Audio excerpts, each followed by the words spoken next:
Hey, Gopher fans, time for another edition of Gopher Talk. It's sponsored by Affinity Plus Federal Credit Union, committed to the safety of their members, their employees, and their communities during this time. As always, you can learn more at affinityplus.org. It is Gopher Talk. I'm Mike Grimm from Gopher Radio and gophersports.com. And man, what a sight for sore eyes. Football is upon us. Head coach PJ Fleck is with us. And coach, good to see you.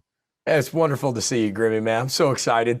Man, you guys got football practice. You kind of sneaked up on us a little bit, although the start date's a little later than normal. You sneaked up on us a little bit, and you had the pads cracking today and ready to get this spring period going. How excited are you?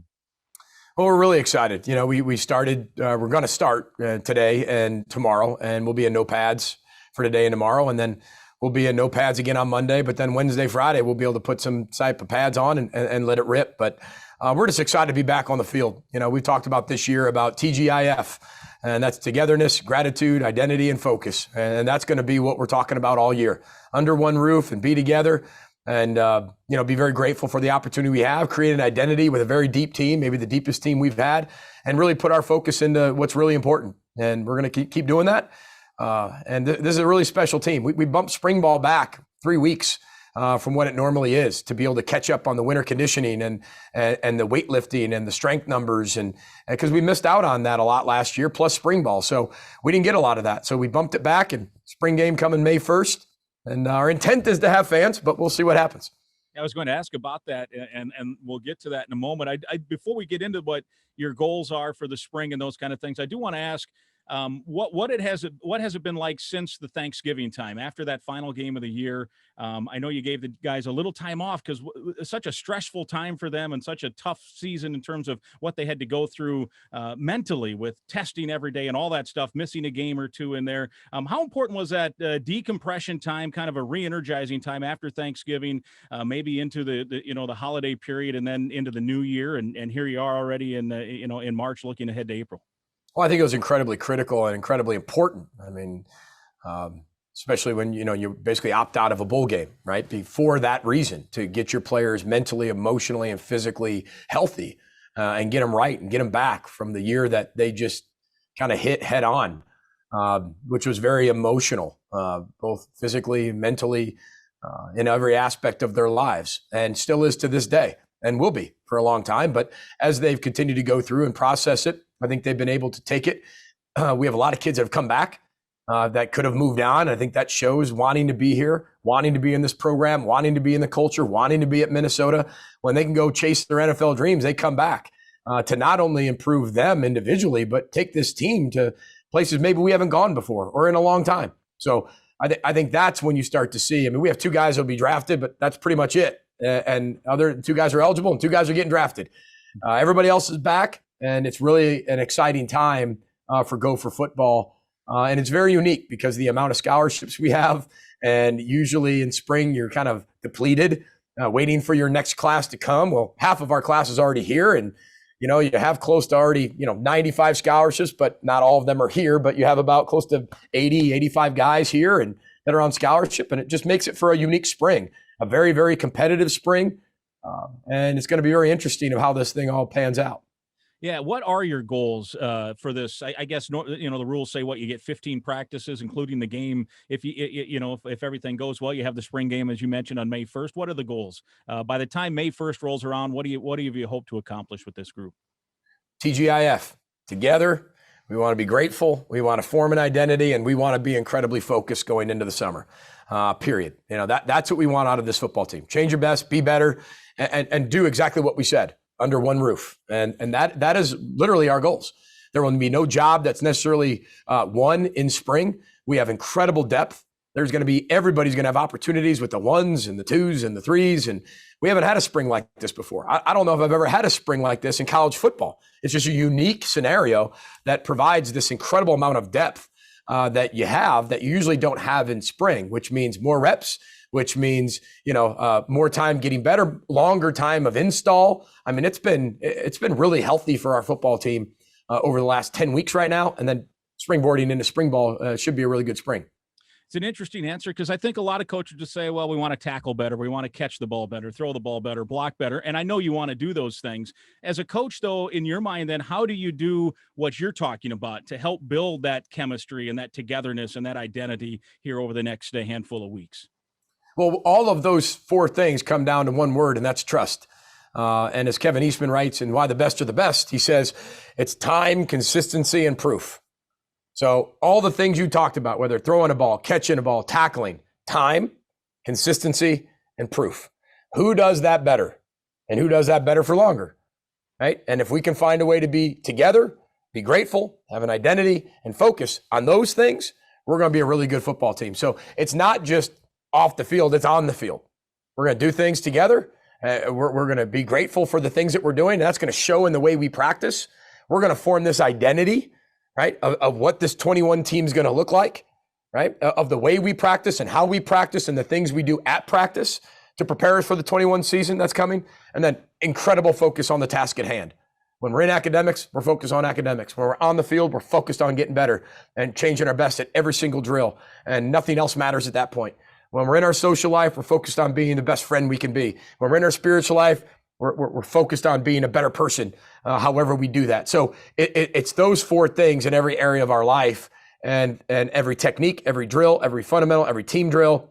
That's how I answer that question, because that's what we're preaching to our players every single day.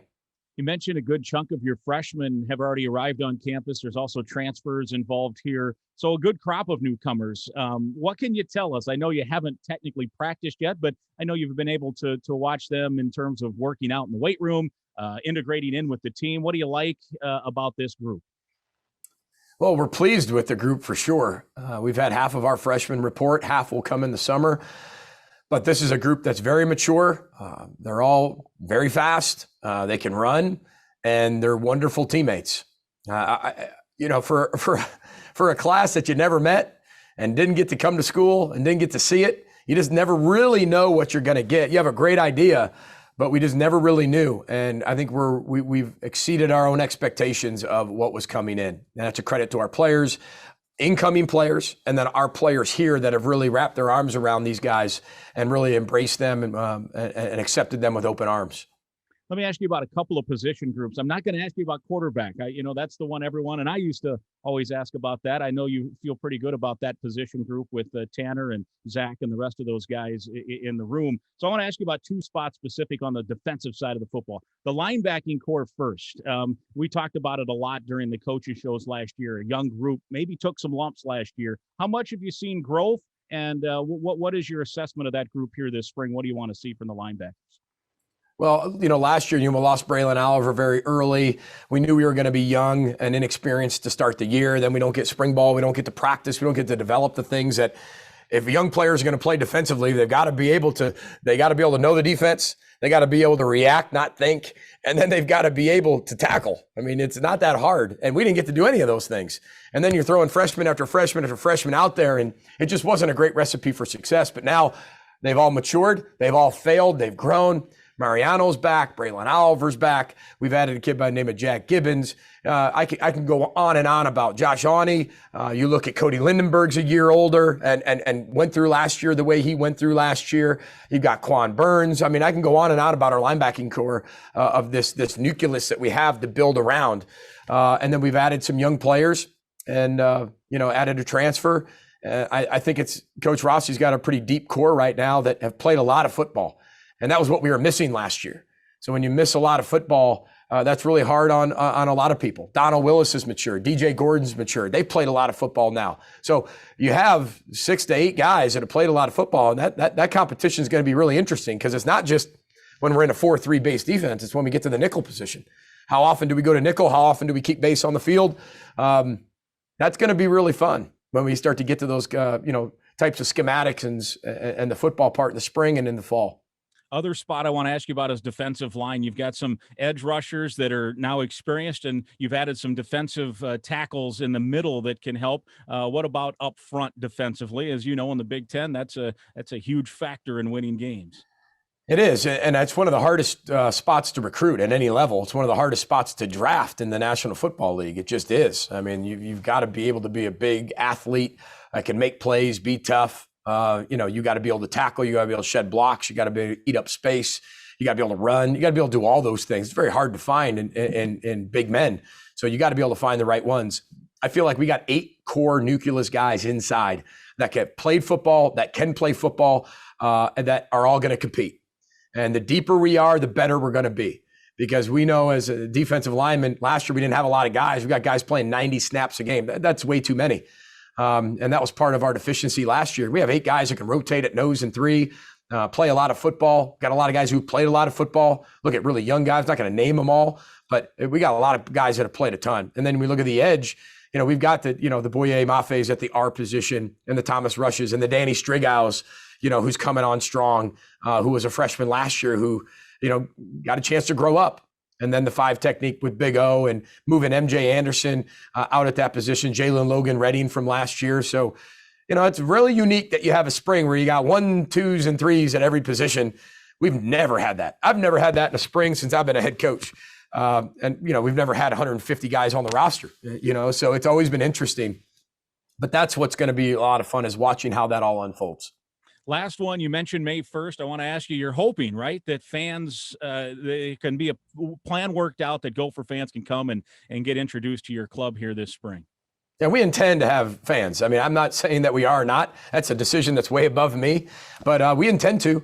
I would love to be able to have that happen. And if we can do it safely and efficiently and effectively, and follow all Minnesota Health Department guidelines and the CDC guidelines, and if we can find a way to do it, it's a no-brainer to be able to want our fans back, have our oar campaign and have people come and drop their oars off for that season. I'm sure that we all have a lot of them. We should have more oars if we have fans at the spring game or during practices than we've ever had, because of the year we all just went through.